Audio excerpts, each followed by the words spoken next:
各位棋友大家好，今天我们继续和大家来分享 AlphaGo Master 版本在网上与人类职业高手的对局。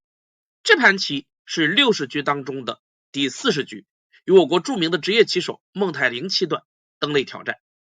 这盘棋也是孟泰龄与 Master 的第4次交手，他的愿我能的网名也充分的展现了其想赢 Master 的愿望。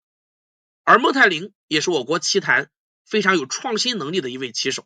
他的布局不落俗套，中盘战斗力极强，官子收束能力极佳。唐伟星九段曾经评价孟泰龄后半盘的搅局能力极强，他说任何一位顶尖职业高手孟泰龄都能搅一搅，能让天下第一搅的唐伟星如此评价，可见其后半盘的功力之深。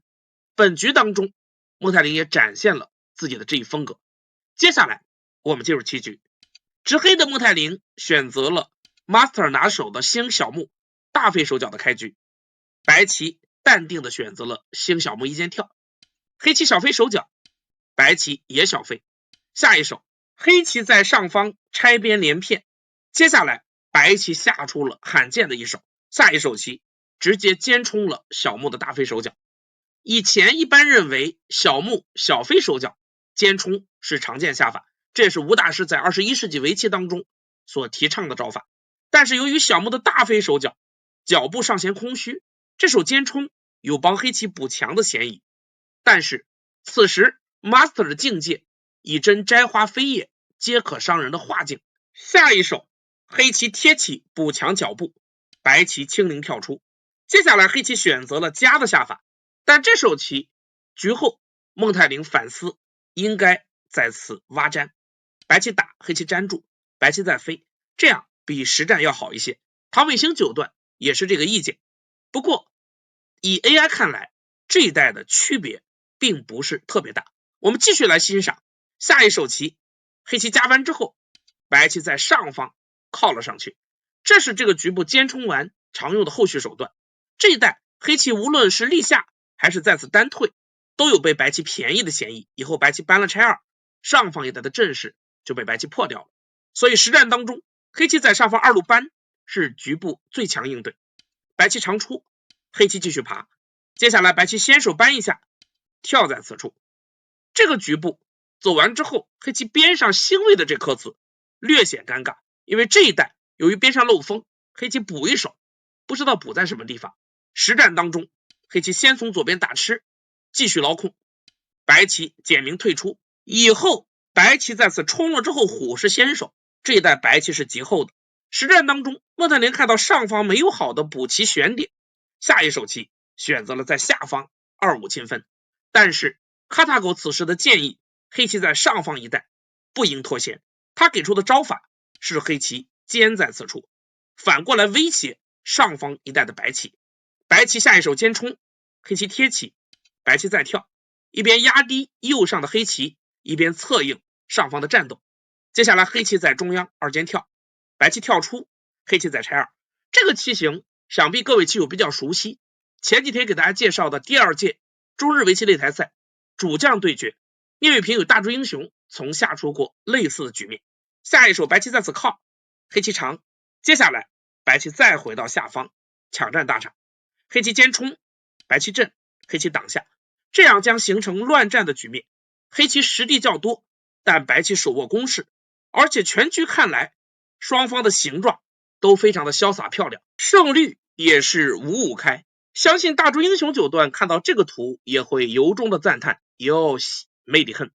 我们继续回到实战，实战当中黑棋没有在上方行棋，转而在下方破空，白棋坚住，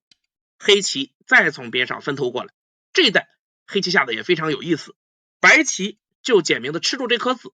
黑棋在拆二，接下来白棋在左边飞，继续补强自身，黑棋跟着爬，白棋再从上方打入，这颗边上星位之子压力越来越大，但黑棋已经铁了心要在此先捞后喜，所以实战当中黑棋沉稳的在二路跳下守住角控，白棋再度尖冲，黑棋爬，白棋潇洒一跳。下一手黑棋此时一选还是应该在这一带处理这块棋，但是黑棋接下来依旧选择了继续抢控的下法，这手棋也是好点，白棋虎住，黑棋简单一退。普通情况下，白棋需要在此立下，但是由于下方一带漏风，现在立下被黑棋飞进去，白棋在脚步所得有限，所以这个地方白棋没有心情再走。实战 Master 继续选择了在中央补强，黑棋能够抢到2路扳，心情上还是非常愉快的。白棋退，黑棋再拐头，白棋虎住，黑棋扳，白棋长。此时黑棋的胜率还有 42%， 目差并不大，所以现在大致还是2分，能够与 Master 在前50手当中大致战成一个平局，本局黑棋的开局还是算成功的。但是就在此时，或许是脚步的扳太愉快，孟泰玲接下来下出了问题手。黑棋此时最佳的下法是单在左边爬，直接将左边全部围成空。至于下方的2颗子，由于下方一带依然有空间，中央可以出头，没有太大问题。既然打算先捞后洗，被进攻也是难免的事情。然而实战当中，黑棋看似步调极佳的在此压了一下，然后顺势一跳，这是我们人类围棋当中的本格下法，但就是这个下法胜率暴跌了15个点。下一手白棋先在此点威胁黑棋，黑棋再补，白棋长，黑棋坚住的时候，白棋刺了过来，黑棋也只好补住断点。接下来白棋不失时机的在此先接一手，继续威胁黑棋断点，黑棋再粘，白棋打吃完之后在边上立下。这一带走完之后，我们看到原本黑棋在此贴住，左边都是空的地方，现在不仅被白棋打穿，而且下方的这块黑棋没有眼位，一旦向外逃出，将不可避免的遭到白棋的缠绕进攻，上方这颗子也变得更加危险。所以行棋至此，黑棋的胜率已不足 25%。 接下来黑棋爬进角寻找眼位，同时也瞄着反击白棋下方这块棋。白棋扳住，黑棋再从中央压过来，白棋接下来扳头，黑棋扳，白棋连扳，黑棋长出，这也是实战常形，都是一选。下一手白棋在中央阵缠绕进攻开始，黑棋在此先点补强下方的同时瞄着白棋的断点，而白棋在中央点方，战斗愈演愈烈。下一手黑棋在此飞，白棋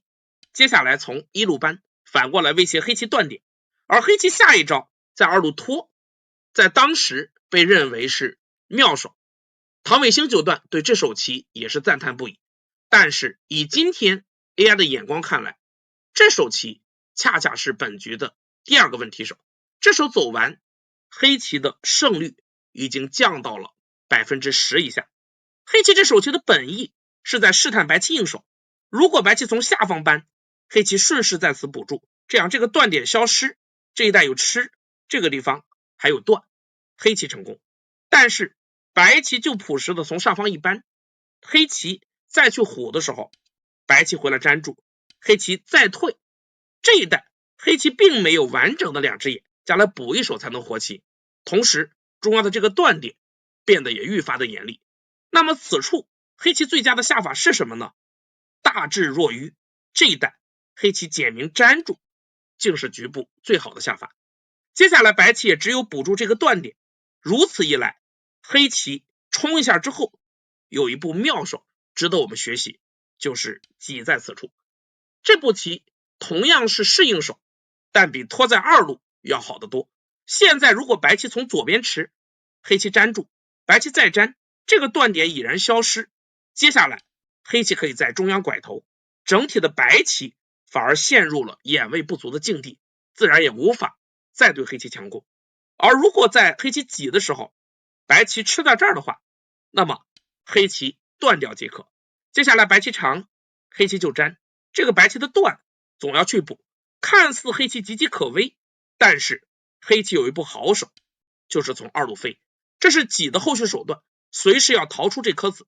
白棋再补一手，黑棋顺利度过这个图，黑棋已无后顾之忧，而且这一带联络目数上的收获也是极大的，这样黑棋同样满意。那么如果在黑棋挤的时候，白棋选择不招惹这颗黑子，单从这个地方去补的话，黑棋此时直接拐出即可，这个断已经不存在，因为有一个经典的相似断的手筋，无论白棋从哪边吃，黑棋打完之后都可以吃住这个棋筋，这样也比实战要好得多。所以这手棋很值得我们去琢磨。我们继续欣赏实战当中，黑棋看似愉快的在这一带走了一圈，但是由于中央这个断点的存在，白棋这一带相当于已经封锁住了黑棋，那么上方的这颗黑子将变得愈发的孤单。下一手白棋厚实的粘住断点，黑棋再加过。孟泰玲局后的反思，这手棋可以考虑在中央拐，但是从 AI 的视角看来差别并不大，因为这个断点始终是黑棋致命的缺陷。实战当中黑棋索性再捞一笔，而白棋在这一带做好准备之后，下一招对上方的黑棋发动了强攻。黑棋接下来飞出，白棋强行跨断，黑棋也只有硬着头皮上，下一手冲，白棋断，黑棋立下作战的时候，白棋长出，局部形成了一个扭十字的常见棋形。接下来黑棋再次跳封白棋，白棋二路跳反击黑棋，而黑棋的这步挡是本局当中孟泰玲最后悔的一手棋。这手棋从局后看几乎相当于停了一手，此时黑棋应该看清这两颗子，在这一带先手挖，白棋挡住之后，黑棋再从中央补棋。虽然这个图黑棋的胜率还是不足 20%， 但是比实战要好得多。实战当中在快棋的情况下，黑棋选择了挡住，意图与上方的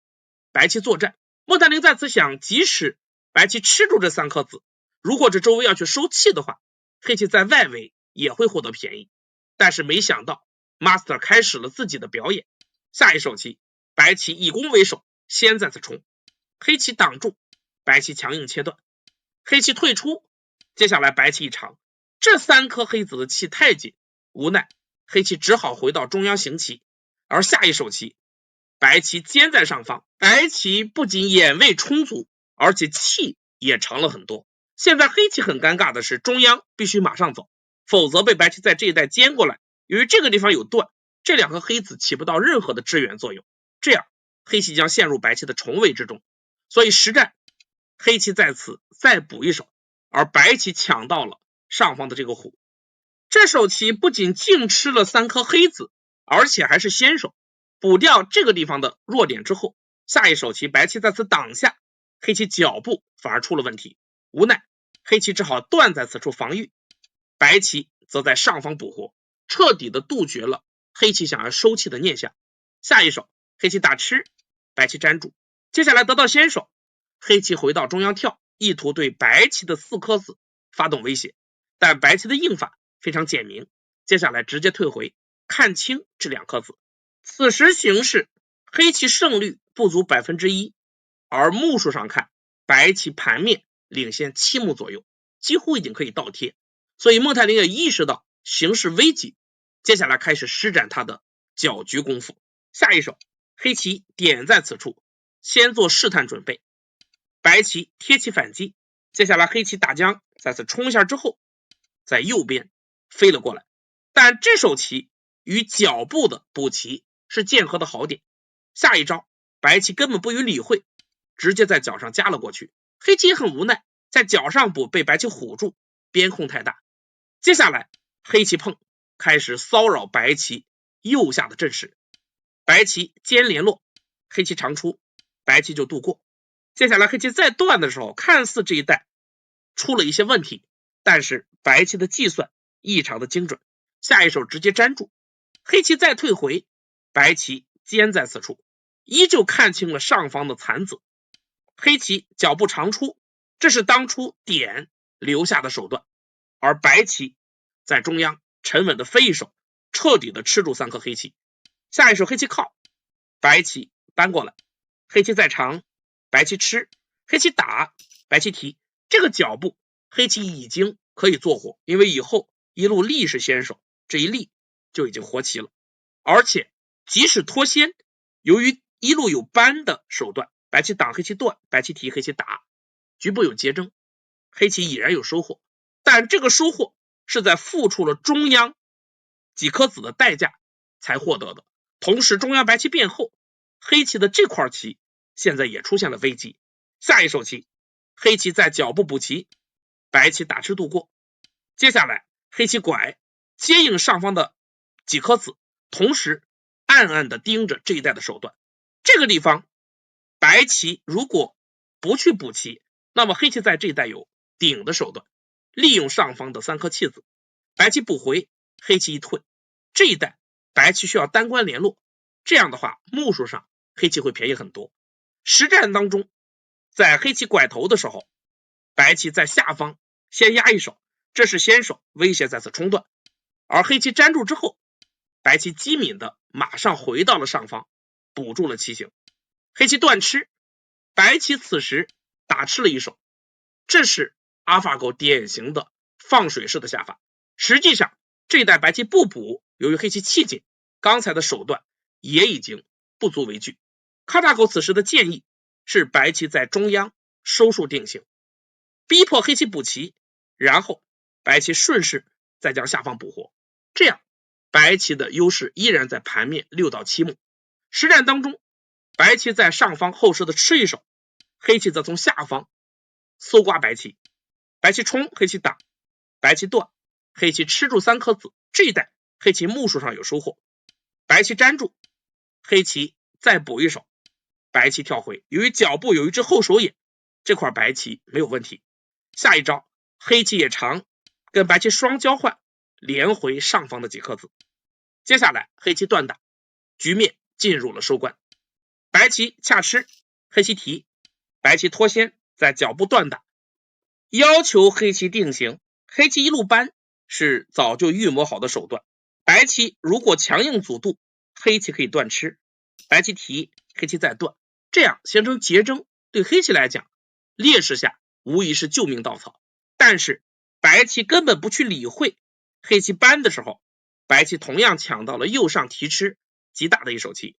黑棋只好补断。下一手白棋再尖，连回2颗子的同时威胁黑棋的2颗子，黑棋连回，白棋接下来再顶住，这一串全部接回，黑棋不得已只好在中央再补一手，防止这一带白棋穿断的下法。下一手白棋冲，黑棋虎住，白棋再刺，黑棋粘，白棋回到左边挡住收控。现在下方的这个断点始终是黑棋的心腹大患，但现在形势所迫，黑棋自然也不肯单关再补一手。实战当中，黑棋冲出，白棋再点，继续搜刮黑棋，黑棋冲，白棋就简明的退回。黑棋的意图是希望通过威胁左下的这块白棋来补强自身，但是黑棋再跳的时候，白棋冲，黑棋再冲，白棋吃住。当黑棋把白棋断掉的时候，白棋断，黑棋冲，白棋就直接回到脚步补活了。这手棋无疑是命令性，要求黑棋单关联络，无奈黑棋也只好补棋。接下来白棋再冲，继续官子的收束。在后续的招法当中， Master 依旧继续放水。原本此前我们说有盘面7目到8目的优势，但是随着下方一带的放水以及中央后续的定型，差距在逐渐缩小，但是这种缩小始终是在 Master 可控的范围之内的。以下剩下了小官子，白棋的这手补也是非常冷静，杜绝了黑棋在这一带跟白棋收气的想法。棋局慢慢的接近了尾声，本局后续的官子并不复杂，双方将各自的先手全部都走掉，目数的差距越来越小，但黑棋始终看不到希望。这或许就是人类棋手最无奈的地方，你总是能看到希望，但最后发现全都是梦幻泡影。而有意思的是， Master 在自我对局当中杀得异常的激烈，经常为了一目棋血战几十手，打得头破血流。但是在与人类棋手的对局当中，他似乎尽显了大师的风范，在确定自己胜势之后就不再纠缠，该退让的地方全部都退让了，真的仿佛有了智能一般。最终这盘棋进行至274手，全局终了， Master 之白以2目半的优势战胜了孟泰龄。本局是孟泰龄与 Master 的最后一次对局，也发挥出了自己全部的实力。在前面的40多手棋当中，双方斗了个旗鼓相当，这是难能可贵的。但是人类棋手总会出错，尤其是在快棋之中。孟泰龄本局的错误主要是2个，从胜率上看是断崖式下跌，而 Master 凭借对手的这2个失误，一举锁定了胜局。最终阶段的安全运转已和胜负无关。这盘棋就和大家分享到这儿，下一盘棋将由韩国的皇太子金智熙登擂挑战，我们继续和大家分享。感谢大家关注，我们下个视频再见。